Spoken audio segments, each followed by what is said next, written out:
In most of my friends' families, the parents were the ones in charge. But in my family, things were different.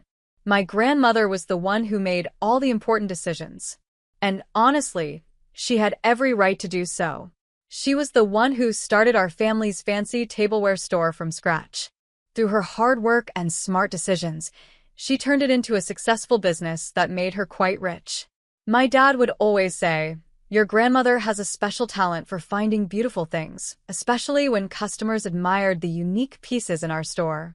Even though my parents handled the store's day-to-day business now, everyone knew the truth. The store was still Grandma's. She had only stepped back to enjoy her retirement, not to give up control of what she had built. My younger brother, Olivier, was being trained to take over the store one day. It started when he was very young, as soon as he could walk. "He needs to learn everything about the business," my mom would say, acting as though I didn't exist.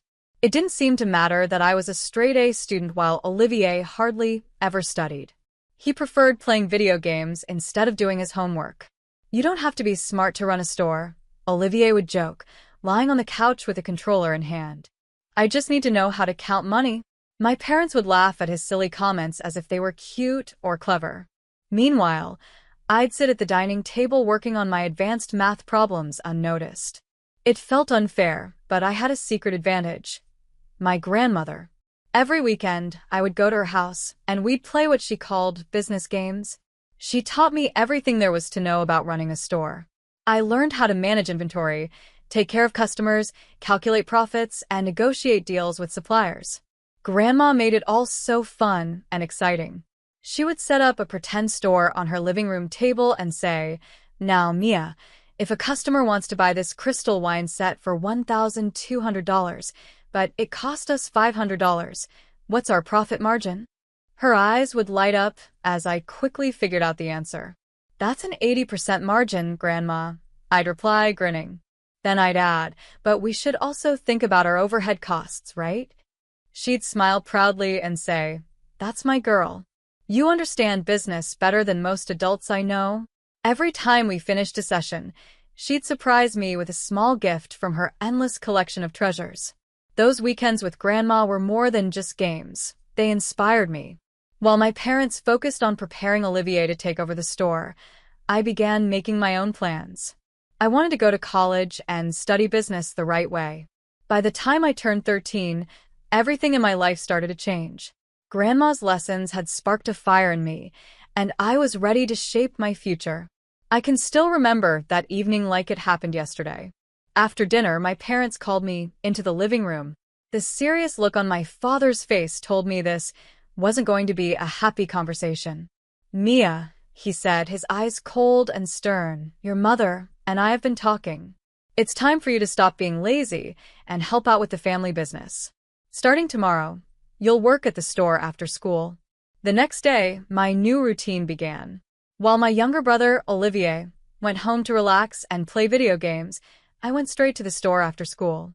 My jobs included mopping the floors, dusting shelves, arranging expensive china, and doing any other task that needed to be done. I worked hard every single day, determined to prove myself. Sometimes I even stayed late into the evening to make sure the crystal glasses sparkled and the displays were flawless. After about 5 months of working, I noticed something that began to bother me. Every Sunday, the employees would gather to receive their paychecks. They'd happily talk about their weekend plans and what they were going to spend their money on. Meanwhile, I was working just as hard, sometimes even harder, but I wasn't getting paid at all. One evening, the store was quiet except for my parents, who were counting the day's earnings at the cash register. I decided it was time to say something. Summoning all my courage, I walked up to them nervously. "Mom, Dad," I began, "I've been thinking. I'm doing the same work as the other employees. Actually, I'm doing multiple jobs. Shouldn't I be getting paid too?" The look they gave each other sent a chill down my spine. My father's face grew hard, and my mother pressed her lips into a thin line. "Paid," my father said, almost laughing. "Do you have any idea how much we spend on you? Food, clothes, a roof over your head. You think all that is free? But that's different," I argued, my voice shaking. "Parents are supposed to provide those things." Don't you dare tell us what parents are supposed to do, my mother snapped, her voice sharp. Consider your work here as payment for everything we give you.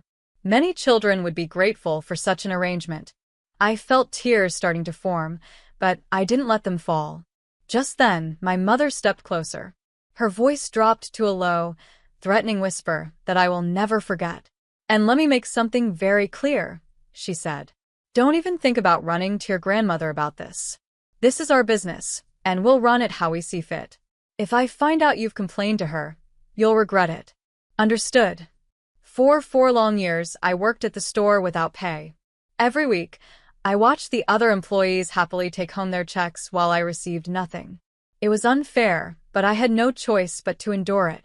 While I worked tirelessly at my family store, I got nothing in return except tired feet and rough hands. But as my 15th birthday got closer, I made a decision that would change everything. I was done putting up with this. The day after my birthday, I walked into my parents' office with my head held high, ready to speak my mind. I quit, I said firmly. My father looked up sharply from his paperwork, clearly shocked. What did you just say? He asked, his voice stern. I'm not working here anymore, I repeated, keeping my voice steady even though my heart was racing. I need my own money. Since you won't pay me, I found a job at the Coffee Corner Cafe. They're hiring part-time after school. My parents exchanged worried looks, but my mother recovered first. Her eyes narrowed, and she looked at me like she was planning her next move. Fine, she said slowly, her voice calm but sharp. But on one condition, you tell your grandmother you're still working here. She doesn't need to know about this arrangement. I nodded and walked out of their office, feeling like a heavy weight had been lifted off my shoulders. For the first time since I turned 13, I felt free. I was finally taking control of my life, and it felt amazing. My first day at the Coffee Corner Cafe was the start of a whole new chapter. The manager, Erica, was nothing like my parents. She was kind, patient, and appreciated hard work. She noticed the effort I put in and treated me with respect. Every Sunday, I'd get my paycheck, and the feeling of holding my own money in my hands was incredible. It was mine, something I had earned through my own hard work. I loved everything about my new job. The smell of fresh coffee greeted me as I walked in, and the regular customers quickly learned my name. My coworkers were friendly and treated me like an equal, not like a servant. For the first time in my life, I felt valued and appreciated. With my first paycheck, I bought a new phone. It wasn't anything fancy, but it was mine, and that made it special. My second paycheck went toward new clothes. But the thing I enjoyed most was being able to buy small gifts for my grandmother. One week, I'd get her favorite chocolates. Another week, I'd pick out a beautiful scarf I saw at the mall. Oh, sweetheart, you shouldn't spend your wages on me, Grandma would say, her eyes sparkling as she admired whatever small present I'd brought her. Those moments were both wonderful and hard. Wonderful because I loved seeing her happy, and hard because I had to lie about still working at the family store. She'd ask how things were going, and I'd make up stories about helping customers or rearranging displays. You have such a good eye for presentation, she'd say proudly. And every time, my heart would ache just a little. When I was your age, the guilt from lying would have eaten me alive. But I kept reminding myself that this lie was the key to my newfound freedom. I wasn't working at the family store anymore, and I finally felt like I was in control of my life. As my senior year went on, my grades stayed perfect. My teachers and guidance counselors started talking to me about big opportunities.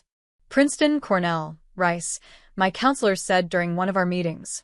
Mia, with your academic record, you could go anywhere.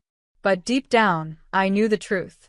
My parents had made it clear over the years that they wouldn't spend a single penny on my education. And while I knew Grandma would probably help if I asked, I didn't want to depend on her.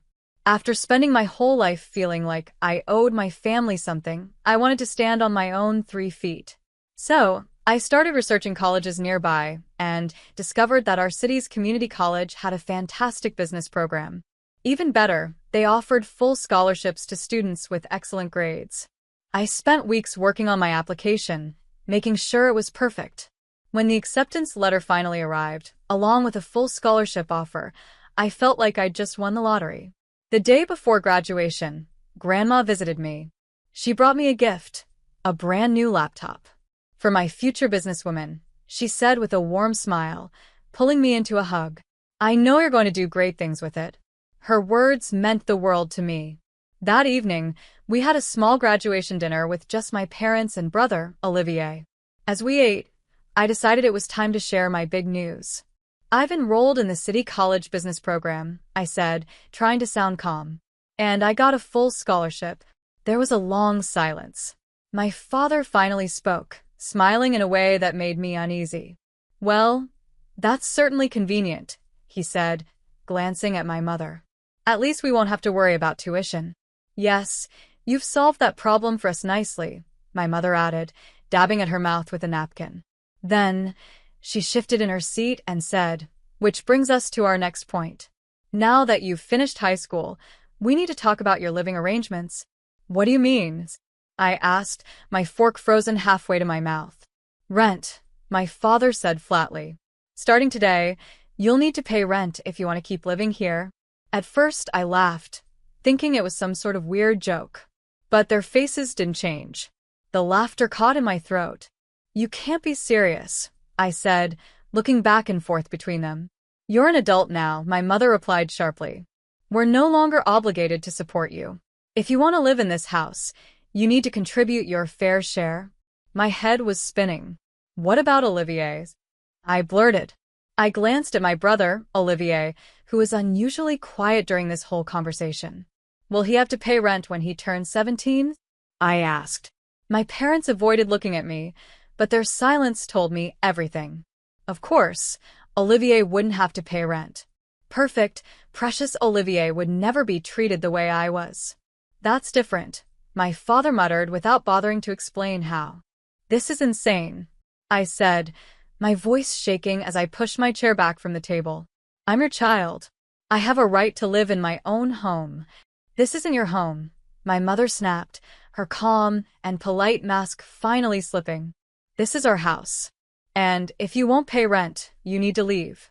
Tonight. Tonight? I echoed, stunned. You're kicking me out on graduation night? You have until the morning to pack your things, my father said, casually returning to his dinner like he hadn't just shattered my entire world. Tears blurred my vision as I ran upstairs. I grabbed my bags and started throwing clothes and essentials into them, my hands shaking so much I could barely zip them up. I kept thinking about college, which wouldn't start for months. Where was I supposed to go until then?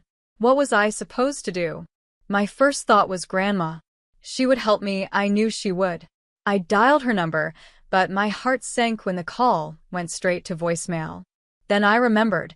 She'd left for her annual trip to London just yesterday. She would be gone for at least 4 weeks. I couldn't ruin her vacation with this drama. She deserved to enjoy her time without dealing with my parents' cruelty. Wiping my tears, I scrolled through my phone contacts until I found Roxanne's number. Roxanne had been my best friend since middle school, and her family was always kind to me. I explained the situation, and 35 minutes later, she pulled up in her car. I loaded my bags into the trunk, trying not to cry again. As we drove away, I glanced back at the house. My parents were standing by the window, watching me leave. Their faces were completely blank, showing no emotion. In that moment, I accepted what I had always known deep down. They had never truly loved me. Life settled into a new routine over the next 4 weeks at Roxanne's house. I slept on a fold-out couch in the living room, waking up quietly every morning before dawn so I wouldn't disturb her family. I worked long shifts at the cafe, saving every penny I could. My manager, Erica, was a lifesaver during this time. When she learned about my situation, she increased my hours without me even asking. The work was exhausting, but it helped keep my mind off everything I had lost. I felt determined to move forward, even if my family had abandoned me. I was going to make it on my own. I threw myself into every task at the cafe, whether it was making the perfect lattes or scrubbing the equipment spotless at the end of a night. I wanted to prove my worth, not just to others, but to myself. You're going to work yourself into the ground, Roxanne would say when I got home, exhausted after another double shift. She wasn't wrong. My body was sore, and my energy was drained, but I didn't have a choice. I needed to save as much money as possible before college started. Besides, staying busy helped. It left me with less time to think about how deeply my parents had betrayed me. I completely avoided my parents during this time. They never called or texted, and honestly, I was fine with that. What could they even say to justify throwing me out on graduation night? The only message I received was from Olivier. He sent a single text asking where I was, but I couldn't bring myself to respond. What was the point?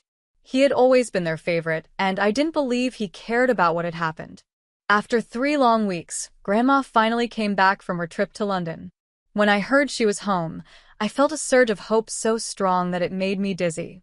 I had waited so patiently, forcing myself not to reach out during her vacation. Grandma deserved to enjoy her time without being dragged into family drama.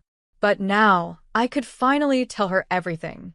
With shaking fingers, I typed out a message. "Grandma, I need to talk to you about something important. Can we meet?" I sent it, my heart racing as I waited for her response. Her reply came faster than I expected. But instead of her usual warm words and a time and place to meet, she sent me a link. Confused, I clicked it and realized it led to my mother's social media page. My heart pounded as I read the post at the top of the screen. "My heart is breaking as I write this." The post began. "Our beloved daughter Mia has run away from home." But what makes this situation even more painful is discovering that before she left, she stole a significant amount of money from our family store's register. We tried to give her everything, to show her nothing but love, and this is how she repays us. We never thought our own child could do something like this. I stared at the screen, frozen in disbelief. My blood ran cold as I scrolled through the comments. Aunts, uncles, and family friends, people who had known me my whole life, were expressing their shock and disappointment. "How could she?" one person wrote. "They gave her so much, and this is what she does," said another. It felt like my entire reputation was being ripped apart. I had done nothing wrong, yet my mother's lies were destroying me in front of everyone I cared about. "I can't believe Mia would do this," one comment read. "She always seemed like such a good girl. After everything you've done for her, this generation has no respect," said another. "You should report this to the police," someone suggested. Theft is theft, even if it's family. What made me feel the most sick was my mother's reply to the suggestion about calling the police. "No, we can't do that to our daughter," she wrote. "Despite everything, we love her too much. We just pray she'll come to her senses and return what she's stolen. Our hearts are broken, but we still have hope she'll make this right." I could hardly hold my phone. My hands were shaking so badly, and my head was spinning. The sheer nerve, the cold, calculated cruelty of their lies, was worse than I could have ever imagined. First, they threw me out of my own home, and now they were trying to ruin my reputation. I couldn't let this go on. Without hesitation, I drove straight to Grandma's house. My heart pounded the entire way. When she opened the door, her expression was calm but unreadable. She didn't say much, just stepped aside to let me in. "I don't believe that post for a second," she said firmly. "Now sit down and tell me what's really going on." I couldn't hold back anymore. The words came spilling out, as if a dam had burst. "I haven't worked at the store for 4 years, Grandma," I admitted, my voice trembling. "Not since I was 15. I've been working at Coffee Corner Cafe this whole time." I paused, feeling a lump in my throat. "I'm so sorry I lied to you about it. Go on," she said, her voice quiet but serious. Her face grew darker as I explained everything, how I worked for free from age 13, how my parents refused to pay me because they claimed I owed them for living expenses, and how they threatened me to stay quiet. When I told her about them kicking me out on graduation night, her hands clenched into fists. "Those lying thieves," she spat, standing up suddenly. She strode to her office and returned moments later with a stack of papers. She placed them in front of me. "Look at these payroll statements," she said. I scanned the papers, confused at first. Then I froze. According to the records, I had been receiving a salary from the store since I was 13, even after I quit working there. Thousands of dollars had supposedly been paid to me, but I had never seen a single penny. Where do you think that money went? Grandma asked, her voice sharp. I couldn't believe what I was seeing. My head spun. These were thousands of dollars in my name, all funneled into some account I didn't even know existed. Grandma was already on the phone. Aiden, she said sharply, I need you at the store immediately. Full audit. Every transaction, every account, every penny. And find out exactly how much money they're accusing Mia of stealing. As she made calls, I sat there, overwhelmed. The truth was finally coming to light. I opened my laptop, my hands shaking with anger as I began typing a response to my mom's post. I had kept quiet long enough, but now it was time to tell the truth. I didn't steal anything, I wrote. And I didn't run away. I was thrown out of my house on graduation night because I refused to pay rent to my own parents, something they've never asked my brother to do. I haven't worked at the family store for 4 years. Instead, I've been working at Coffee Corner Cafe. My parents kicked me out with nowhere to go, and now they're trying to ruin my reputation to cover their tracks. Want proof? Ask Erica Alexander, the owner of Coffee Corner. She can confirm everything, my schedule, my paychecks, and my performance. And ask yourself this. Why did my parents wait 4 weeks to mention this so-called theft? Coincidentally, right when Grandma returned from her vacation, I posted it and shared it with my friends and coworkers. Within minutes, Erica, my boss, responded publicly. I can confirm everything Mia has said, she wrote. She's been one of our most dedicated employees for the past 4 years, working after school and on weekends. Her honesty and work ethic are beyond reproach. I trust her with my business, my customers, and my reputation. These accusations against her are completely false. Within hours, the posts spread like wildfire and my family's social media exploded. The same relatives who had condemned me just days earlier were now furious with my parents. How dare you throw your daughter out and then lie about her, one relative wrote. You made her work for free since she was 13, and then you demanded rent on her graduation night? What kind of parents are you, said another. My mom tried to do damage control, posting long explanations to defend herself. You don't understand the whole situation, she wrote. But no one was buying it. Every excuse she made was countered with screenshots of my boss's confirmation and more angry replies from relatives and friends. Meanwhile, my phone buzzed nonstop with calls from my parents. I ignored them all. Instead, I stayed at Grandma's house, where her auditor and his team were going through years of financial records from the store. One evening, the auditor called me into the room, his face grim. Mia, he said, we've found something serious. He showed us the numbers, and they were staggering. For years, my parents had been siphoning money from the store into their personal accounts. They created fake vendor payments, inflated expenses, and pocketed the extra money. The salary they claimed they'd been paying me? It had been going straight into an account they controlled. But that wasn't the worst of it. The total amount they had stolen? Over $500,000. Grandma's face hardened like stone. She stood up and said, It's time to call a family meeting. Everyone is coming to my house. The truth was finally coming to light, and I wasn't going to face it alone anymore. I sat beside Grandma in the living room, my heart pounding as my parents and Olivier arrived. My father tried to act confident, but his stiff posture gave him away. My mother clutched her expensive purse nervously, her hands trembling. Sit down, Grandma commanded, her voice firm and unshakable. They obeyed, settling into the couch. Do you know what we found in the audit? She asked sharply. Mother, I can explain, my father began, but Grandma cut him off. Explain, she snapped. Explain how you've been stealing from me for years? Explain how you pocketed your own daughter's wages? Explain how you tried to frame her for theft to cover your tracks. She slammed the thick audit report onto the coffee table, making everyone flinch. $500,000.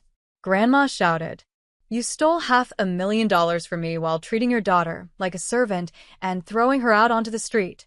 My mother broke down, sobbing loudly. Please, we can work this out, she pleaded. Oh, we'll work it out, Grandma said coldly. You have 2 choices. Either you pay back every single penny you stole, or I press charges. Fraud and embezzlement. Let's see how far that gets you in court. My father's face turned pale. We don't have that kind of money, he stammered. Then start selling things. Grandma fired back. Your cars, your vacation home, everything. And you'll take out loans for the rest. In the end, their luxury cars were sold, Olivier's college fund was emptied, and they had to take out massive loans to repay the stolen money. The beautiful house they had once thrown me out of was now mortgaged to the brink. After the audit, Grandma called an emergency meeting with the store staff. She announced, in no uncertain terms, that my parents were no longer part of the business. Effective immediately, they have no association with this store in any capacity, she declared. The look on my mother's face as she was escorted out of the store she thought she would one day inherit was something I would never forget. Later that evening, over dinner, Grandma shared her plan. I've appointed Luke Kirby as temporary manager, she told me. He's experienced, trustworthy, and knows this is only temporary. Temporary? I asked, surprised. She reached across the table and squeezed my hand. Until you graduate. This store was always meant for someone who understands both business and ethics. That someone is you, Mia. 3 weeks later, Grandma made it official. At her lawyer's office, with the entire family present, she signed documents removing my parents from her will. The store and most of my assets will go to Mia, she declared firmly. She's earned it, not because she was born into this family, but because she proved herself through hard work and integrity. But Grandma's big heart couldn't ignore Olivier completely. Your brother will receive a portion of my estate, she explained. He's not responsible for your parents' actions. Surprisingly, Olivier and I grew closer through all of this. Without our parents' toxic influence driving a wedge between us, we found a real sibling bond. He visits my dorm sometimes and we talk about everything, his struggles with the new reality, his plans for college now that his fund is gone, and his anger at our parents. I'm sorry, he told me recently, his voice soft. For all those years, I was such a spoiled brat, Olivier told me once. While they treated you so badly, I didn't even notice. I didn't see it then, but I see it now. As for our parents, I haven't spoken to them since that day at Grandma's house. They still try to reach out sometimes, sending birthday cards, holiday messages, or trying to reconcile. I send them all back unopened. Some bridges, once burned, can't be rebuilt. Grandma visits me at college regularly, always bringing coffee from the Coffee Corner Cafe. She's become a regular customer there since learning my story. We sit in the campus courtyard, talking about my classes and making plans for the future of the store. She's teaching me everything she knows about business, just like she did when I was a little girl. But now, it's real lessons, real stakes, and real purpose. You know what the most valuable thing in business is? She asked me recently. Integrity, she answered herself before I could speak. Without it, no amount of success means anything. Your parents never understood that, but you do. Looking back, I realize my parents' cruelty, while painful, taught me valuable lessons. Their actions showed me exactly who I want to be and who I don't. Next year, I'll graduate with my business degree, and the store that was meant to be Olivier's by birthright will become mine by merit. More importantly, I'll have earned something no one can take away, the knowledge that I succeeded, not because of my family's advantages, but despite the obstacles they put in my way. Sometimes life's biggest gifts come disguised as challenges.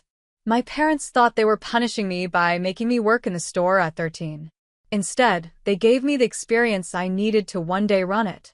They thought kicking me out would break me. Instead, it set me free. And as for that fancy tableware store that started all of this, just wait until you see what I do with it.